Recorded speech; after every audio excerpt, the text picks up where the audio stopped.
Katekismus Besar Westminster. Pertanyaan ke-55. Bagaimana Kristus menjadi juru syafaat bagi umatnya? Jawabnya, Kristus menjadi juru syafaat dengan cara ini. Dia senantiasa menghadap hadirat Bapa di surga, sambil mempersembahkan jasa ketaatan dan kurban persembahannya ketika dia di bumi. Dan dia menyatakan kehendaknya, yaitu agar jasa itu diperhitungkan kepada semua orang. Orang-orang percaya khususnya, dialah yang menangkis segala tuduhan yang dikemukakan oleh iblis, setan, dan orang-orang jahat, yaitu mereka yang melawan mereka umatnya. Dia, Kristus, mendapatkan bagi mereka hati nurani yang tetap tenang, kendati tiap-tiap hari mereka tergelincir, mengalami pergumulan dan kesulitan hidup, agar mereka dapat menghampiri takhta anugerah dengan penuh keberanian, dan agar diri mereka serta ketaatan mereka diterima baik oleh Allah Bapa.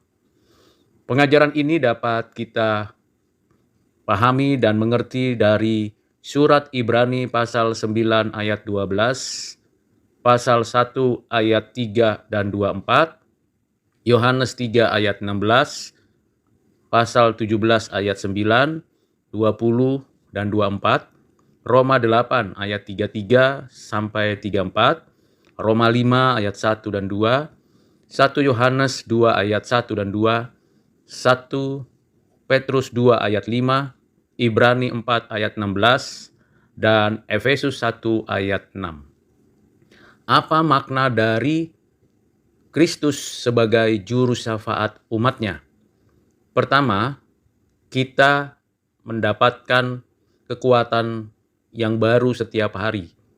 Karena Kristus memperhatikan kita bukan hanya hal-hal yang biasa, tetapi ketika kita berhadapan dengan berbagai pergumulan melawan kuasa kegelapan.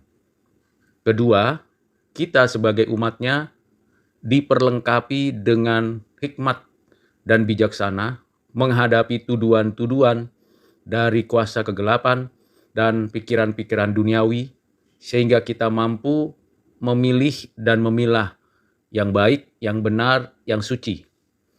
Ketiga, kita dituntun oleh Kristus melalui Roh Kudus yang bekerja di hati kita untuk semakin hari semakin berani menyaksikan cinta kasih Allah dan berani untuk menyatakan kebenaran kepada banyak orang, seraya kita juga dimampukan untuk taat sehingga kita makin hari makin menyerupai Kristus. Selain itu, di dalam syafaatnya, makna yang tersirat di dalamnya ialah kita selalu diingatkan oleh Tuhan untuk kita menyandarkan diri kepada Allah, Bapa kita. Dan kita percaya bahwa ada keluhan-keluhan di dalam hati kita yang sulit kita katakan, sulit kita sampaikan, tetapi ada di dalam relung hati kita. Kristus di dalam dan melalui kuasa Roh Kudus menyampaikan keluhan-keluhan tersebut hingga kita mendapatkan ketenangan menghadapi segala apa yang sedang kita jalani.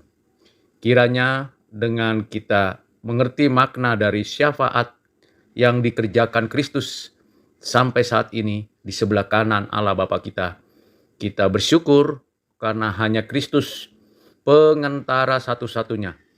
Hanya Kristus mediator yang ditentukan oleh Allah Bapa.